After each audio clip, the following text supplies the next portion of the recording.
Hello and welcome to our study IAS. तो friend, इस lecture में हम लोग घटना चक्र के जीएस पॉइंटर का डिस्कशन करेंगे, जो कि हमारे आने वाले एग्ज़ाम के लिए बहुत ही महत्वपूर्ण है। जैसे आईएएस का एग्ज़ाम है, पीसीएस का एग्ज़ाम है और बीपीएससी का एग्ज़ाम और आने वाला एग्ज़ाम आरओ एआरओ के लिए तो बहुत ज़्यादा ही महत्वपूर्ण है।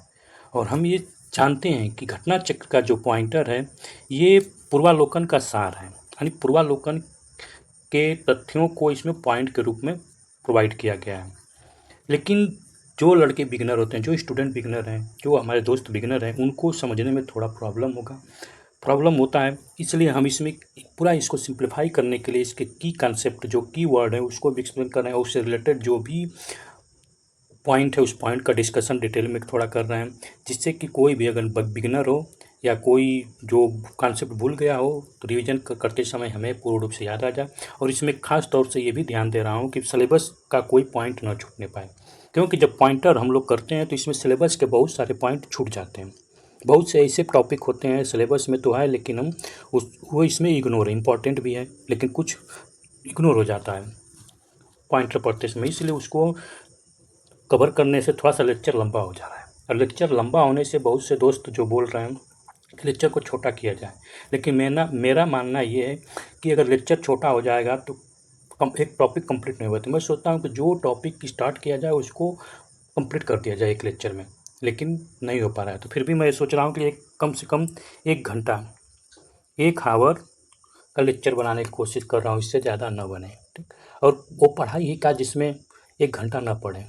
अगर आपको आधी घंटा या 15 मिनट की पढ़ाई करना है तो शॉर्ट वीडियो देखिए, ठीक ना। जिसको मेहनत करना है, अपने टारगेट को अचीव करना है, उसको तो भाई मेहनत करना पड़ेगा, ठीक ना। बिना मेहनत का कुछ नहीं होता है, ठीक। बिना मेहनत का तो आदमी को दाना भी नहीं मिलेगा।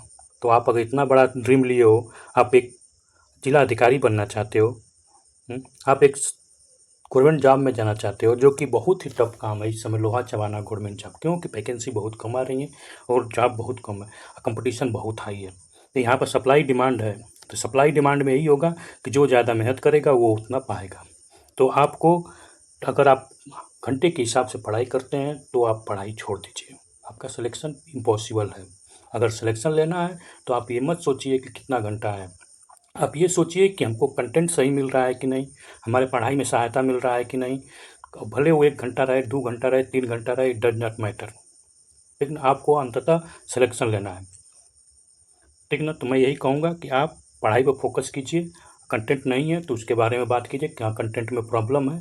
ये मत शिकायत कीजिए कि छोटा है बड़ा है क्या है, ठीक ना। छोटा बड़ा से नहीं, आपको कंटेंट और क्वालिटी होनी चाहिए बेस्ट, जो हमारे एग्ज़ाम कंटेंट क्वालिटी में कोई सोना चांदी नहीं लगाना, इन्फॉर्मेशन होना चाहिए जो हमारे एग्ज़ाम के लिए सटीक हो। नहीं तो बाकी तो किताबें पढ़ी हैं, ठीक ना, बहुत सारे ऐसे अच्छे अच्छे टीचर भी हैं, ठीक ना। कंटेंट बढ़िया क्वालिटी, बुकों में अच्छा नॉलेज दिया गया है, लेकिन हमें वैसा नॉलेज चाहिए जो हमें अपने टारगेट तक पहुंचाए। और टारगेट तक पहुंचाने का सबसे आसान तरीका और रिवीजन अपने कम टाइम में रिवाइज करने का आसान तरीका यही जीएस पॉइंटर है, ठीक ना। तो इसीलिए मैं इसका कहा हूँ अंतिम प्रहार है, ठीक। तो अंतिम प्रहार के रूप में ही लेके चल रहा हूँ। तो चलिए शुरू करते हैं, बहुत लेक्चर हो गया, ठीक ना। आप लोग मेहनत कीजिए चपक के, जब तक तोड़ेंगे नहीं तब तक छोड़ेंगे नहीं, ठीक। दोस्तों, हम लोग अब तक 7 लेक्चर कर चुके हैं, 7 पार्ट। अगर पॉलिटी को एंड गवर्नेंस का देखेंगे तो 7 पार्ट कर चुके हैं, 7 लेक्चर इसमें हो चुका है। ये 8वां लेक्चर है और इसमें हम लोग फंडामेंटल राइट का टॉपिक कर रहे हैं, ठीक ना। अब तक हम लोग फंडामेंटल राइट का आधा कर चुके हैं, आधा बाकी है, इसको आज कंप्लीट कर देंगे। और टाइम अगर बचेगा तो फिर डीपीएसपी को कवर किया जाएगा, ठीक। तो आपसे यही कहेंगे, अगर पीछे का लेक्चर नहीं देखे हैं तो उसको आप एक बार देख लीजिए, बहुत ही आपके लिए अच्छा होगा, क्योंकि पॉलिटी ऐसी सब्जेक्ट है जिससे आप एक्यूरेट नंबर पा सकते हैं, ठीक ना। शुरुआती के 5-6 जो फंडामेंटल राइट डीपीएसपी तक ज़्यादा क्वेश्चन आते हैं, बाकी तो पार्लियामेंट से क्वेश्चन आते हैं।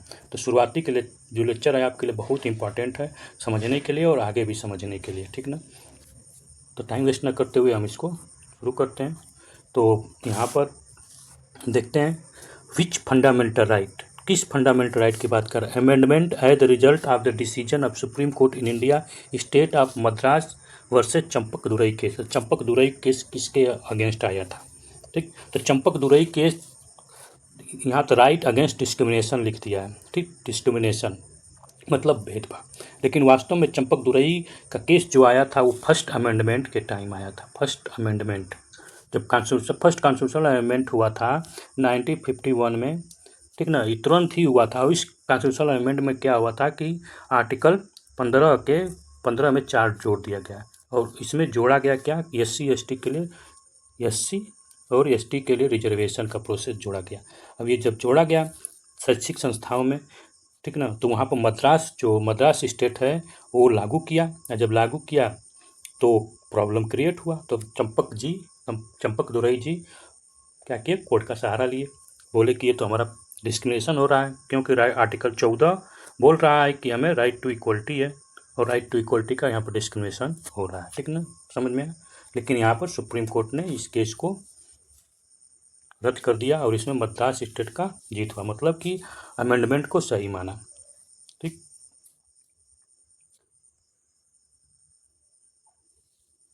Next, which article of constitution of India is related with the freedom of press. तो यहाँ freedom of right to freedom, ठीक ना, क्या है, राइट टू फ्रीडम। तो राइट टू फ्रीडम कहाँ से कहाँ तक है, तो राइट टू फ्रीडम 19 से लेके 22 तक है। तो इसमें कितने आर्टिकल हैं, तो आप देखेंगे तो 4 आर्टिकल हैं, ठीक। तो प्रेस टू फ्रीडम आर्टिकल 19 में, आर्टिकल 19 का 1A में है, ठीक। Next, under which article schedule caste and schedule tribe has been grant fundamental socio economy political and cultural right. Schedule caste और ट्राइब को किस आर्टिकल में फंडामेंटल ग्रांट किया गया है, किसमें, तो आर्टिकल 17 में, जो कि अनटचेबिलिटी को बताता है, ठीक। क्या, अनटचेबिलिटी को, 17 क्या है, अनटचेबिलिटी को, ठीक। लेकिन ये क्वेश्चन क्या बोल रहा है कि under which article schedule caste and schedule tribe has with grant fundamental socio economic political and cultural right. तो यहाँ पर फंडामेंटल राइट की बात कर रहा है, सोशियो इकोनॉमिक कल्चर की बात कर रहा है, पॉलिटिकल की बात कर रहा है, कल्चरल राइट की बात किया है, ठीक। तो यहाँ पर तो अनटचेबिलिटी है, किसी भी टाइप का अनटचेबिलिटी को रोकने के लिए, ठीक ना, ठीक। तो 17 से लिया गया, क्योंकि 17 ही आर्टिकल जो है, 17 ही आर्टिकल्स को हम देखते हैं तो ये प्रोवाइड करता है, क्या प्रोवाइड करता है, तो SC/ST एक्ट जो है यहीं से पावर पाता है। SC/ST एक्ट जो है 1989 का जो एक्ट है वो इसी से पावर पाता है, और ये बनाया गया है, ठीक है ना। तो इस एक्ट में बात की गई है, ठीक ना। तो वास्तव में देखा जाए तो कॉन्स्टिट्यूशन में जो है 17 आर्टिकल में इनके फंडामेंटल सोशल इकोनॉमिक पॉलिटिकल और कल्चरल राइट को सिक्योर किया गया है, ठीक ना।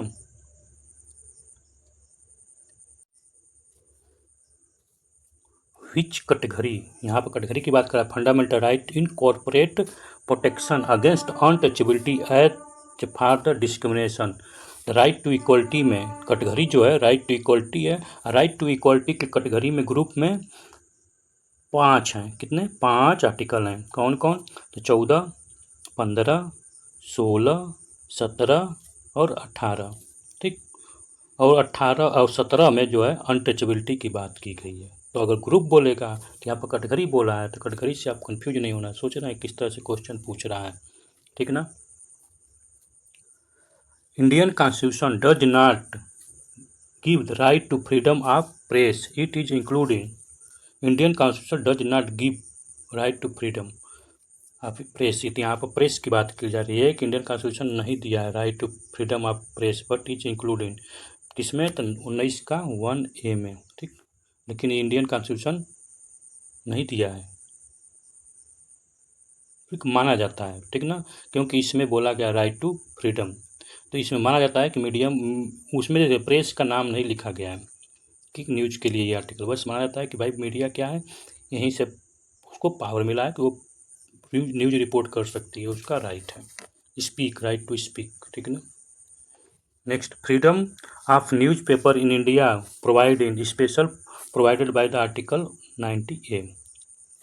विच article of constitution of Indian republic related to protection life and personal liberty, ठीक। तो यहाँ पर क्या कर रहा है, प्रोटेक्ट लाइफ और पर्सनल लिबर्टी, तो लाइफ टू फ्रीडम आर्टिकल 21, ठीक। ये किसका है, राइट टू फ्रीडम से, राइट टू फ्रीडम के ग्रुप का ही है, ठीक ना। तो वहाँ से लिया गया है, राइट टू फ्रीडम के ग्रुप से है। और इसको क्या है, life and personal liberty, article 21। ठीक, आर्टिकल 21 में एक और है 1A, इसको बोला गया है राइट टू एजुकेशन। ठीक,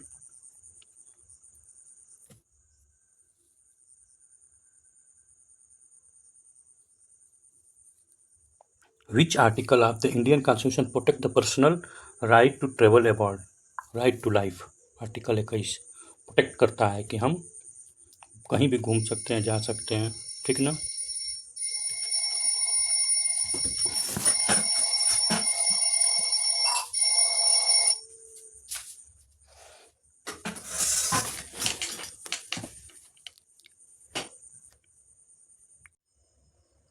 ठीक, तो provision right to freedom of religious include, right to freedom religious include, तो right to freedom of religious जो आर्टिकल, इस ये ग्रुप जो है, ये ग्रुप 25 से लेकर 28 के बीच में है। ठीक, इसमें आप देखेंगे तो 4 आर्टिकल हैं। ठीक, 25, 26, इसको पूरा कर देते हैं, एक बार समझा देते हैं ना, ठीक ना, तो आसान हो जाएगा। तो इसमें ग्रुप में कितने, तो 4 आर्टिकल हैं। ठीक, 25, 26, 27 और 28। ठीक, तो 25 बात करता है, 25 क्या बोलता है, 25 बोलता है प्रैक्टिस करने के लिए, कॉन्शियसनेस के लिए, फ्री प्रोफेशन प्रोपोगेट करने के लिए।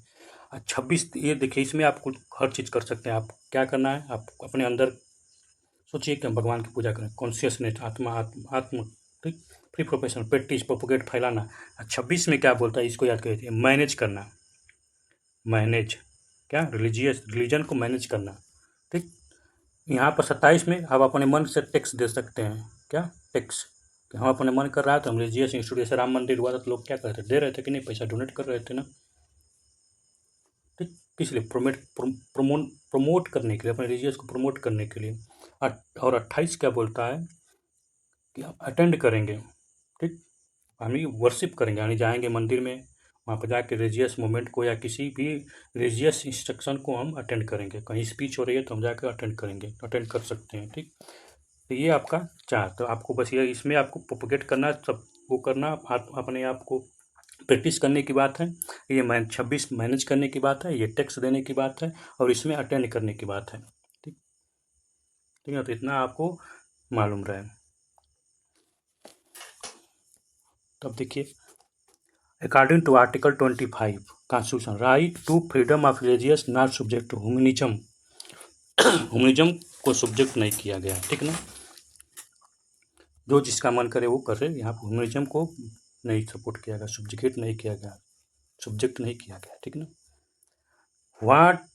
वाट are restriction in the freedom to manage the religious affair, तो यहाँ पर रिलीजियस अफेयर को मैनेज करने के लिए इन द आर्टिकल 26 में क्या रिस्ट्रिक्शन है, तो पब्लिक ऑर्डर, मोरलिटी और हेल्थ, ये 3 चीज़ के लिए रिस्ट्रिक्शन है। ठीक ना, क्या मैनेज कर रहे हैं, तो मैनेज करने में पब्लिक ऑर्डर को डिस्टर्ब नहीं होना चाहिए, मोरलिटी किसी का नहीं होना चाहिए, किसी को हेल्थ नुकसान नहीं होना चाहिए। ठीक ना। Under which article Indian constitution wearing of the kirpan, तो आप कुछ पहन सकते हैं, धारण कर सकते हैं, आप प्रैक्टिस कर सकते हैं। तो प्रैक्टिस किस में, 24 में है। 26 में क्या है, मैनेज करना है। ठीक, 27 में क्या, टैक्स देना। 28 में क्या, अटेंड करना। आर्टिकल 30 प्रोवाइड, क्या provide, freedom of establishment and administration of the educational institute by the minority. तो ये देखिए, राइट टू माइनॉरिटी जो है, ठीक, राइट टू, इसको ये ग्रुप जो है कल्चरल एंड एजुकेशन राइट में है। ठीक ना, इसमें कौन सा आर्टिकल है, 29 और 30 है। तो ठीक, 29 क्या बोला है, वो 29 कहता है, ठीक, अधिकार देता है, 30 भी अधिकार, दोनों राइट है तो अधिकार देंगे, लेकिन 29 को सपोर्ट करता है 30, इतना जान लीजिए। ठीक, अगर 29 रहे और 30 न रहे तो कोई मतलब नहीं है, 29 को हटा दे, 30 का कोई मतलब नहीं। तो एक दूसरे को क्या करते हैं, ये 30 क्या है, 29 को सपोर्ट करता है। और 30 में क्या है, 29 में क्या है कि 29 में protection language, culture and minority है। ठीक, लैंग्वेज को प्रोटेक्ट करना और उसके कल्चर को, स्क्रिप्ट को। ठीक ना, तो ये कैसे प्रोटेक्ट होगा, जब तक एजुकेशनल इंस्टीट्यूट ना हो उनका, और उस एजुकेशनल इंस्टीट्यूट को खुद ना एडमिनिस्ट्रेशन करें, तो उनको एडमिनिस्ट्रेशन करना, उसको स्टेबलाइज करने के लिए उनको फ्रीडम है, और जिससे उनका लैंग्वेज, कल्चर और स्क्रिप्चर क्या हो सके, सुरक्षित हो सके। ठीक ना। तो ये आपका आर्टिकल 29 और 30 में है। ठीक। तो which article of constitution protect the right of minority to stabilise और administration educational institute their choice. तो आर्टिकल 30 में है, जब भी एजुकेशनल इंस्टीट्यूट की बात होगी, स्टेबलाइज करना, उसको संचालित करना, तो समझ लीजिएगा कि आर्टिकल 30 है। माइनॉरिटी की बात होगी तो माइनॉरिटी को यहाँ पर दिया गया। माइनॉरिटी का मतलब ये नहीं कि मुसलमानों को, ठीक ना। माइनॉरिटी का मतलब नहीं कि केवल मुसलमान इसमें आते हैं, केवल मुस्लिम आएंगे, नहीं। ठीक ना। तो ये कन्फ्यूजन न रहे। ठीक, माइनॉरिटी में वो सभी आएंगे जो माइनॉरिटी होंगे। कुछ एरिया में आपके सिख हैं, ठीक, कुछ एरिया में आपके ईसाई हैं, क्रिश्चन, ठीक, कुछ एरिया में बुद्धिस्ट हैं। तो सबके लिए माइनॉरिटी, जो माइनॉरिटी में जिनका लैंग्वेज कम हो, जो बोलने पीपल कम हो, ठीक ना, उन सब माइनॉरिटी में आएंगे। माइनॉरिटी में आप कन्फ्यूजन दूर कर दीजिए कि एक सिर्फ मुसलमान के लिए कि व्हेन बिलो टू स्टेटमेंट। ठीक, एक रीजन है, एक उसका असोसिएशन है, एक रीजन है। क्या बोला article 30, constitution of India does not define the term of minority. तो माइनॉरिटी का डिफिनीशन क्या दिया, तो कॉन्स्टिट्यूशन कहीं भी माइनॉरिटी का डिफिनीशन नहीं प्रोवाइड किया है। ठीक ना। तो ये ट्रू है। तो constitution recognise the only linguistic and religious minority, ये भी ट्रू है। तो ओनली किस, कौन सा, लिंग्विस्टिक और रिलीजियस, ठीक ना, पॉपुलेशन से नहीं गया, ठीक, बोलने से और रिलीजन प्रैक्टिस करने थे। ठीक ना। तो दोनों सही है, लेकिन एक दूसरे को कोई कनेक्शन ही नहीं है। ठीक ना। एक्सप्लेन नहीं कर रहा है कि क्यों माइनॉरिटी का डिफिनीशन नहीं दिया गया है।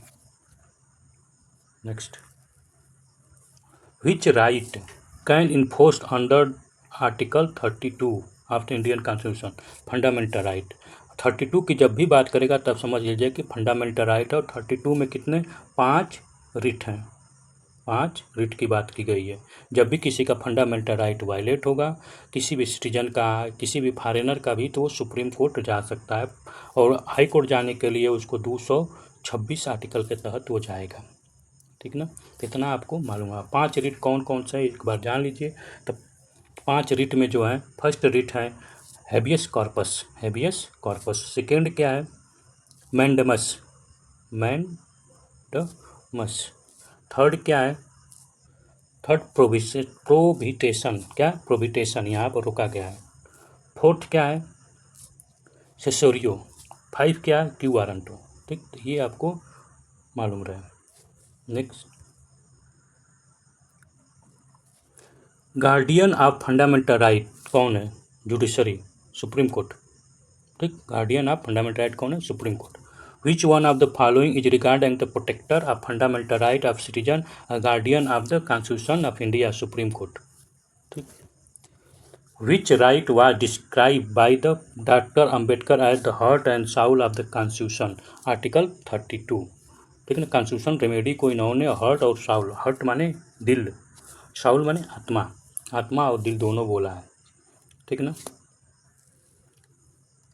कंसीडर द फॉलोइंग, यहाँ पर कुछ स्टेटमेंट दिया गया, उसके बारे में बताना है। ठीक, स्टेटमेंट क्या है, doctor Ambedkar had describe 32 article 32 of the constitution very Saul of it, very Saul. ठीक, साउल माने आत्मा, ठीक, ऑफ इट करेक्ट है। यहाँ पर हार्ट भी होना चाहिए, लेकिन चलिए आत्मा बोला है। 32 provide the effective remedy against the violence of fundamental right, correct, दोनों करेक्ट है। और एक्सप्लेनेशन भी है क्यों कि 32 क्या कर रहा है, इसको प्रोटेक्ट कर रहा है। ठीक, और इस 32 इसी के लिए बना है, फंडामेंटल राइट को वायलेशन को बताने के लिए। तभी तो रेमेडी, जैसे हमको बुखार हो गया तो हम दवा खाएं, तो हमको बीमारी से सुरक्षा प्रदान करता है, तो इसी को उपचार बोलेंगे ना। तो 32 इसको उपचार के लिए बनाया गया, इसीलिए आत्मा है। ठीक ना। Next, which one of the following writ can be issue by high court to secure the liberty of individual, habeas corpus.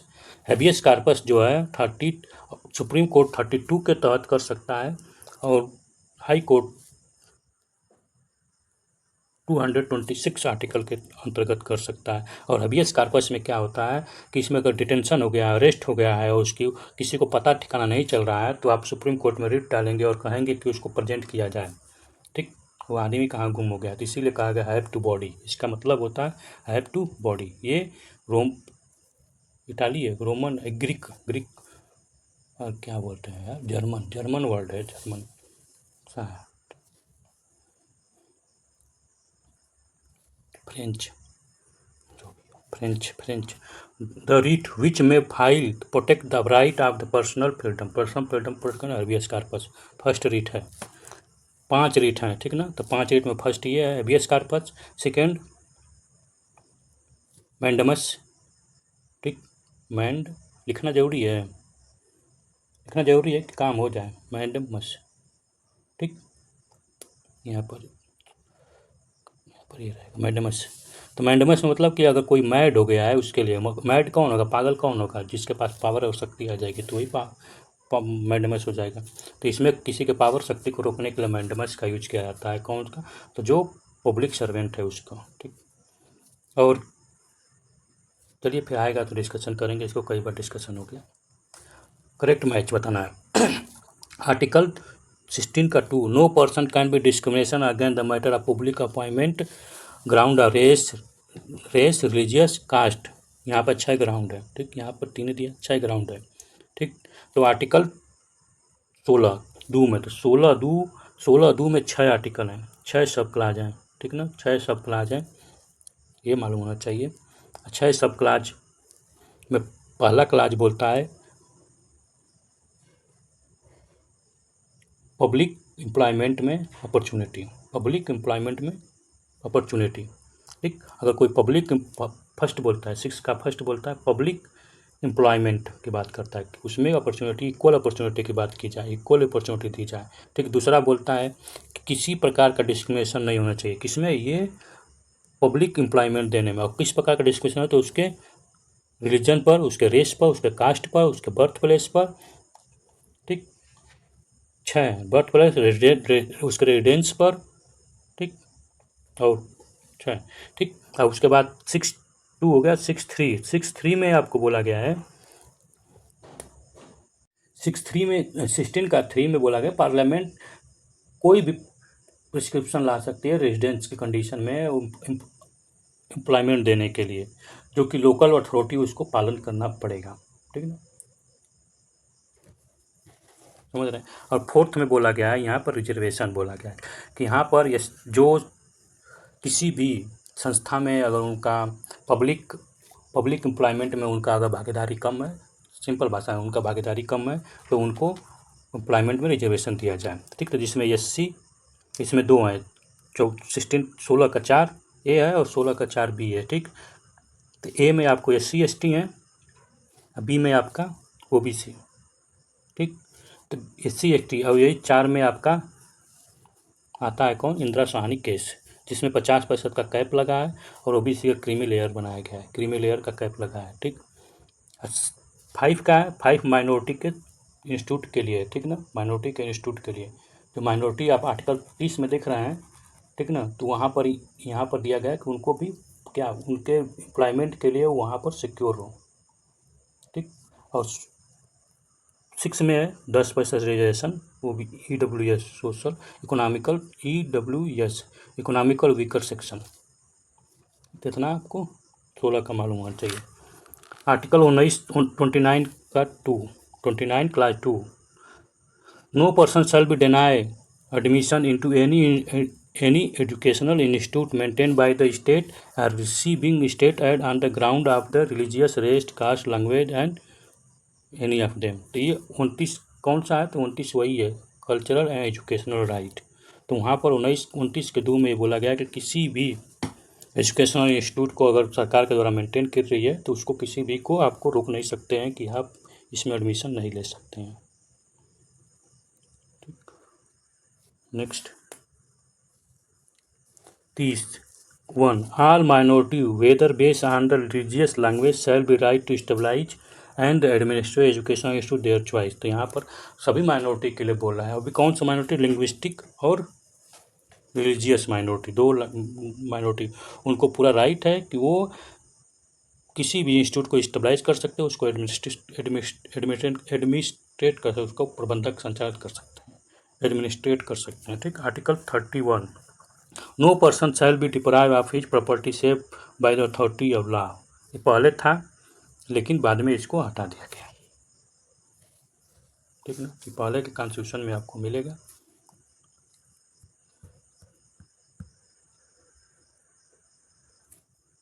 Correct match फिर आ गया।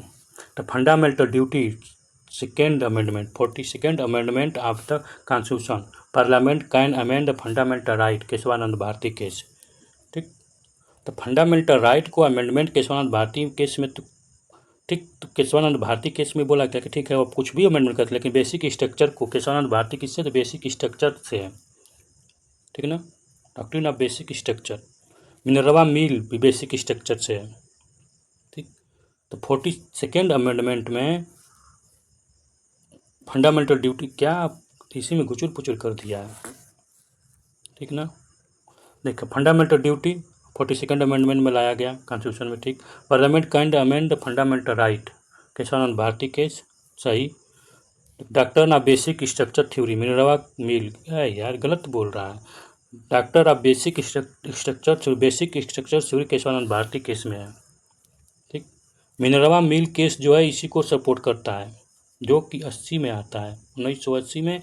और केशवानंद भारती केस जो है 1973 में, और बेसिक स्ट्रक्चर की परिभाषा यहीं से आती है, ठीक ना। तो आप जब भी पढ़िएगा बुक को तो देखिए यहाँ पर थोड़ा सा एक कन्फ्यूजन नहीं गलत दे दिया है, ठीक ना। तो आपको ये ध्यान दे, बहुत बड़ा ब्लंडर किया है, ठीक। Prohibited traffic of human being का ट्रैफिक करना, बेचना, खरीद फरोख्त करना और मधुआ मजदूरी कराना किस में, तो आर्टिकल 23 में या 24 में बच्चों के लिए, ठीक। आप उसमें बच्चों से आप नहीं करवा सकते हैं, क्या नहीं करवा सकते हैं, हजारत में लेबर, ठीक। एबलाइज द टाइटल, आप एबलाइज टाइटल को एबलाइज राजा धीराज महाराज धीराज ये सब एबलाइज किया गया आर्टिकल 18 में। आप आर्टिकल 18 बस आपका एकेडमिक और मिलिट्री, आप जो आप परिश्रम से आप कमाएंगे वो आप टाइटल मान्य होगा, बाकी आपके पूर्वज के द्वारा प्रदान किया गया वो नहीं, ठीक। इसीलिए बोल रहे हैं बाबू लोग पढ़ाई कीजिए, छपक के पढ़िए एकदम शेर की तरह। अगर आप नहीं पढ़ेंगे तो फिर कुछ नहीं होगा, फिर लुल्ल बन के पड़े रहेंगे लाइफ में, लुल्ल, ठीक है ना। पूंगी बजती रहेगी, कोई कुछ नहीं कर पाएगा, बस आप बैठ के ताकते रहेंगे। जहाँ भी जाएंगे आप सोचिए, अगर आप कभी आप एक FIR लिखवाने जाइएगा, नहीं FIR लिखा जाता है, नहीं विश्वास हो जाके देख लीजिए, लुल्ल बनी पड़ी। अगर पढ़े लिखे रहेंगे तो लिखा जाएगा, ठीक। तो लुल्ली बच जाएगी, आपके पास पोजीशन रहेगा, आप सिस्टम में घुसिए और लोगों का कल्याण कीजिए। अगर आप समाज को बदलना चाहते हैं तो कम से कम अपना लाइफ तो बदल लेंगे, समाज बदले अपने घर का तो बदल लेंगे, ठीक। Freedom to manage religious affair, तो रिलीजियस अफेयर मैनेज करने के लिए आपको कौन सा आर्टिकल है, तो 25 से लेके 28 तक क्या है, 25 से 28 तक आपका right to freedom of religious, क्या है, right to freedom of religious. तो रिलीजियस आपको फ्रीडम प्रोवाइड किया गया है, ठीक ना, right to freedom of religious, ठीक। 25 में आपको बोला गया है आप प्रैक्टिस करने की बात कीजिए, आप कैसे, चाहे पूजा कीजिए, चाहे आप विश्वास कीजिए, चाहे आप जो भी आप जैसे भी कीजिए, और उसको प्रोपोगेट कीजिए, जाके इधर उधर सबको बताइए, ठीक। 26 में बोला गया है कि आप मैनेज कर सकते हैं अपने रिलीजियस को, ठीक, मैनेज करिए। 27 में बोला गया आप 27 में क्या बोला गया, आप टैक्स दे सकते हैं, डोनेशन। 28 में बोला गया है कि आप इकट्ठा अटेंड कर सकते हैं, किसी आप कोई भी कहीं कुछ हो रहा था आप अटेंड कर सकते हैं, तो ये आपको इतना इसमें है दिया गया है, ठीक। कवर कर दिया पूरा आर्टिकल, ठीक है। इसीलिए लंबा वीडियो हो जाता है, बार बार पढ़ने से याद हो जाए, क्या फ़ायदा कि हम पढ़ भी लिए और याद भी नहीं रहे, ठीक। Protect of minority, language of minority, तो यहाँ पर प्रोटेक्शन की बात की गई लैंग्वेज की, ठीक। लैंग्वेज स्क्रिप्शन लैंग्वेज स्क्रिप्शन कल्चरल, ठीक है ना। ये सब प्रोटेक्शन किस में किया गया था, आर्टिकल 19 में। जब इंस्टीट्यूट स्टेबलाइज और मैनेजमेंट की बात की जाएगी तो वो 30 में है। आई दोनों 30 और 29 मिला के बोला गया है क्या, कल्चरल एंड एजुकेशनल राइट, ठीक ना, कल्चरल और एजुकेशनल राइट बोला गया है दोनों को मिला के। Next right to education article 21 में डाला गया है ये, और अमेंडमेंट के बाद आया ठीक ना। कब अमेंडमेंट किया गया, कोई बता सकता है तो बताइए। इसका अमेंडमेंट किया गया अटल बिहारी वाजपेयी के टाइम। अटल बिहारी वाजपेयी कब थे, तो 2002, ठीक। और कौन सा अमेंडमेंट एक्ट था, 36, 86 अमेंडमेंट एक्ट के तहत इसको किया गया। और क्या बोला गया कि 6 से लेकर 14 साल तक के बच्चे को फ्री एजुकेशन। ये पहले कहाँ था? तो ये पहले DPSP में था। ठीक, जितना आपको आर्टिकल 21A से जाना चाहिए। आर्टिकल 21 में क्या है? तो आर्टिकल 21 में दो ही, आर्टिकल 21 और 21A। और आर्टिकल 21 किस ग्रुप का है? तो राइट टू फ्रीडम का है, 19 से लेकर 22 तक का। Next, the scope of article 21 of constitution was expand to the include the right to education because of the decision of Supreme Court in case. तो सुप्रीम कोर्ट के केस के कारण हुआ था। कौन सा केस में बोला गया था? तो यूनि कृष्णन और आंध्र प्रदेश कहने पर, सुप्रीम कोर्ट के कहने के कारण ये सब राइट टू एजुकेशन दिया गया। ठीक, next, the case parliament guard the right to amend the fundamental right. किसमें? केशवानंद भारती में। केशवानंद भारती के टाइम देखिए, केशवानंद भारती का जब केस आया तो उससे पहले इंदिरा गांधी जो है 24, जो कि थोड़ा मिटा देते हैं तब समझाने में मज़ा आएगा। देखिए 24 constitutional amendment, 25 constitutional amendment, 26 constitutional amendment, तीनों को सुप्रीम कोर्ट सही मानता है। और यहाँ तक बोलता है कि ठीक है, आप कॉन्स्टिट्यूशनल अमेंडमेंट कर सकते हैं, लेकिन बेसिक स्ट्रक्चर को आपको, यानी केशवानंद भारती में कहता है कि बेसिक स्ट्रक्चर को आपको छेड़छाड़ नहीं करना है। ठीक, और कब से? तो आप 1973 अप्रैल 24 अप्रैल 1973 के बाद आप कॉन्स्टिट्यूशनल अमेंडमेंट तो करिए, लेकिन आप छेड़छाड़ नहीं कर सकते हैं। किससे? फंडामेंटल राइट से। ठीक, तो आप बेसिक स्ट्रक्चर से आप नया कॉन्स्टिट्यूशन नहीं लिख सकते। अब जानते क्या है 24 कॉन्स्टिट्यूशनल अमेंडमेंट क्या था? तो 24 कॉन्स्टिट्यूशनल अमेंडमेंट जो था, ये अमेंडमेंट गोलकनाथ केस से था। गोलकनाथ केस में सुप्रीम कोर्ट ने बोला था कि आर्टिकल 13 कंट्रोल होगा। अरे आर्टिकल 30 जो है कंट्रोल करेगा किसको? आर्टिकल 368 को।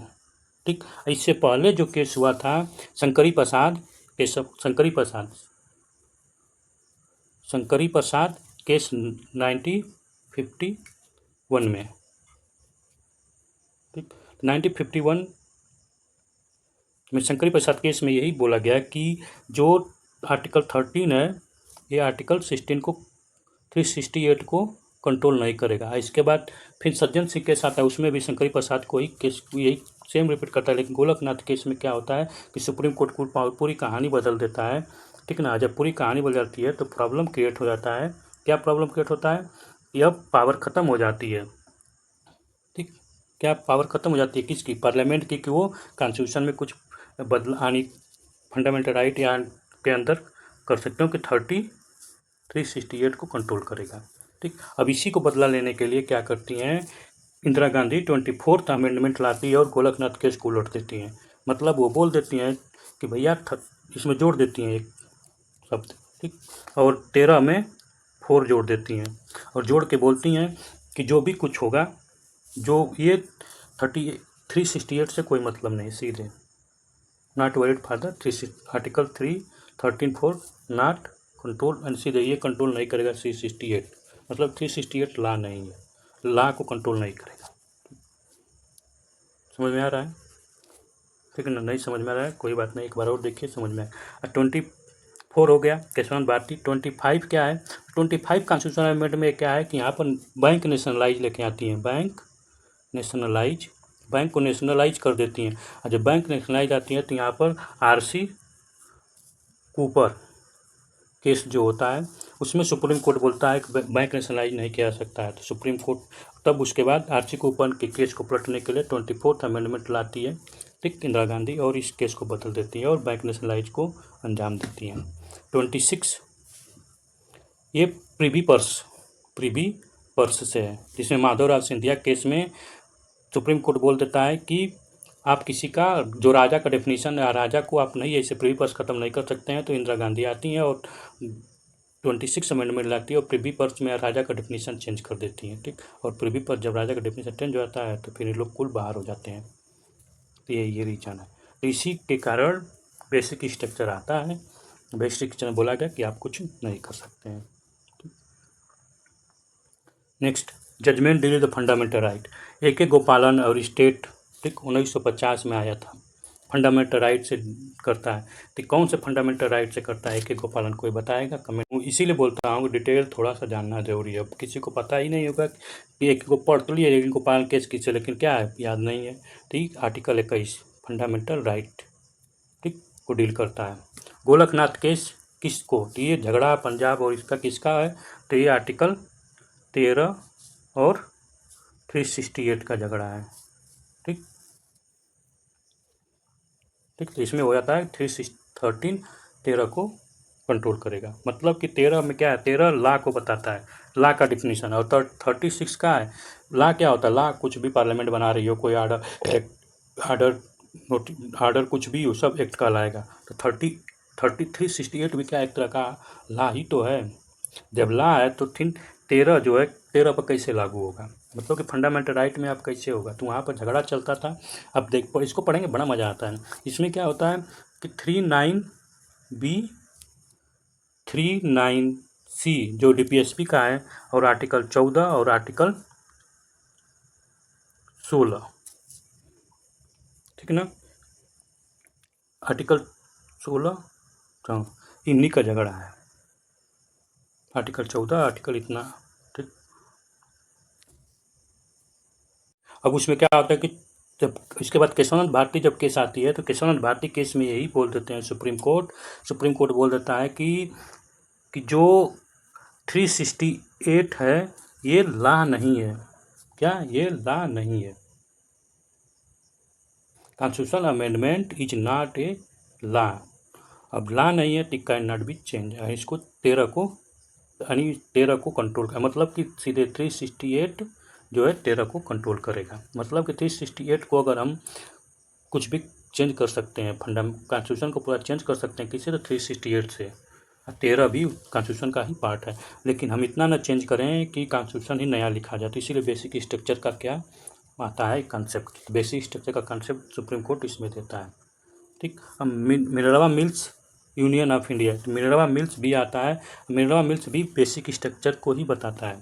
ठीक, कहता है कि ये भी बेसिक स्ट्रक्चर को ही मिनरवा मिल्स जो बेसिक स्ट्रक्चर के लिए ही सपोर्ट में आता है। ठीक है ना, सुप्रीम कोर्ट बोलता है बेसिक स्ट्रक्चर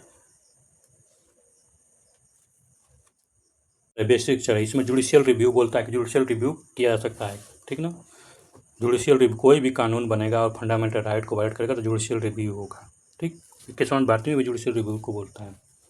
ठीक, जुडिशियल रिव्यू होना ही चाहिए, तो सब मनमानी कर। सुप्रीम कोर्ट ऑफ इंडिया है तो propound doctrine of the basic structure, Keshavnath Bharati case में कब आया था, 1973। Right to property, right to property पहले फंडामेंटल राइट था, लीगल राइट हो गया। और यहाँ तक कि लीगल राइट बोला है, लेकिन 300 आर्टिकल में है तो कॉन्स्टिट्यूशनल राइट है, क्योंकि कॉन्स्टिट्यूशन में है तो कॉन्स्टिट्यूशनल भी राइट है। तो क्या है, लीगल राइट और कॉन्स्टिट्यूशनल राइट दोनों है। लेकिन लीगल राइट कोई PCS लीगल राइट को मानता है, UPSC कॉन्स्टिट्यूशनल राइट को मानता है। तो जो भी ऑप्शन आपको मिले आप उसको हिसाब से टिक कीजिएगा। Which amendment right to property was abolish, तो 44 अमेंडमेंट हुआ था जो कि राइट टू प्रॉपर्टी को एबलाइज कर दिया। कब हुआ था, तो 1977। ठीक, कौन किया था, तो ये मोरारजी देसाई के प्रधानमंत्री थे तब। Next, which is not the fundamental right to property, fundamental right नहीं है, लीगल राइट हो गया है। Indian constitution does not grant which right, equal shelter, right to equal shelter, सबको एक समान घर देने की बात नहीं कर पाता है। Which is not the fundamental right grant by the Indian constitution, तो कौन सा fundamental right to the citizen, right to information, right to information fundamental right नहीं है, ये आर्टिकल 21 और आर्टिकल 19 से लिया गया है। ठीक है, राइट टू इन्फॉर्मेशन को पावर आर्टिकल 19 से मिला है। ठीक, इतना।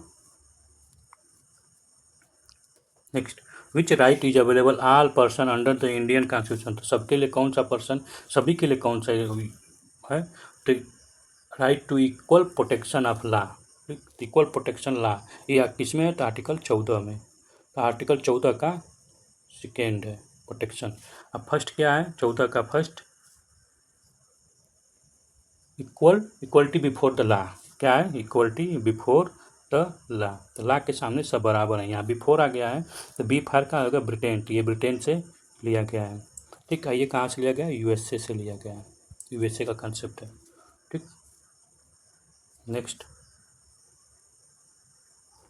British citizen staying India can not claim to right, तो अगर ब्रिटिश सिटीजन कोई विदेशी आकर इंडिया में रह रहा है तो विदेशियों के लिए 5 राइट आर्टिकल नहीं, केवल इंडियन सिटीजन के लिए। कौन कौन से, तो 15 इसलिए कि यहाँ पर डिस्क्रिमिनेशन का है। 15 किस लिए, ग्राउंड रेस कास्ट सेक्स पर डिस्क्रिमिनेशन, तो उनके साथ डिस्क्रिमिनेशन हो जाए तो उनके साथ कुछ ऐसा आप दौड़ के वो नहीं जा सकते, केवल इंडियन सिटीजन के लिए। 16, यहाँ 15 में प्रॉब्लम ये भी है ना कि यहाँ पर क्या है, एजुकेशनल राइट भी है किसी इंस्टीट्यूट में एडमिशन लेने के लिए। तो क्या, अब खुद सोचिए वो आएंगे और कहेंगे कि हमको यहाँ पर एडमिशन है, हमको रिजर्वेशन दो, तो कैसे नहीं मिलेगा। 16 में क्या है, 16 इसलिए नहीं मिलेगा विदेशियों को, इंडियन सिटीजन को एक एम्प्लॉयमेंट, किसी भी विदेशी को सरकारी संस्था में एम्प्लॉयमेंट करने की नहीं मिलेगी पब्लिक। ठीक, 19, अब कोई भी 19 के अंदर आके विदेशी अब बोले कि हमको फिर बोलने लगे, कुछ भी बोले, हमको आज़ादी, हमको यही चाहिए वो चाहिए, कुछ भी, ठीक, उल्टा पुल्टा कुछ बोले तो राइट टू फ्रीडम केवल इंडियन को है। ठीक ना, वो अपने राइट के लिए बोल सकता है, मोदी मुर्दाबाद बोल सकता है, कोई विदेशी आके मुर्दाबाद नहीं बोल सकता है। यहाँ प्रधानमंत्री को हम बोल सकते हैं, कोई विदेशी आके बोलेगा तो यहाँ के लोग भी पड़पड़ाने लगेंगे। ठीक, फिर उसके बाद 29 और 30, ये 5 आर्टिकल को छोड़ के विदेशियों के लिए भी अवेलेबल है। 29, 30 आप खुद सोच लीजिए कि वहाँ आके आप कहेंगे कि हम भी अपना माइनॉरिटी हैं, हमको भी बनाना है अपना, तो नहीं, ऐसा नहीं होगा।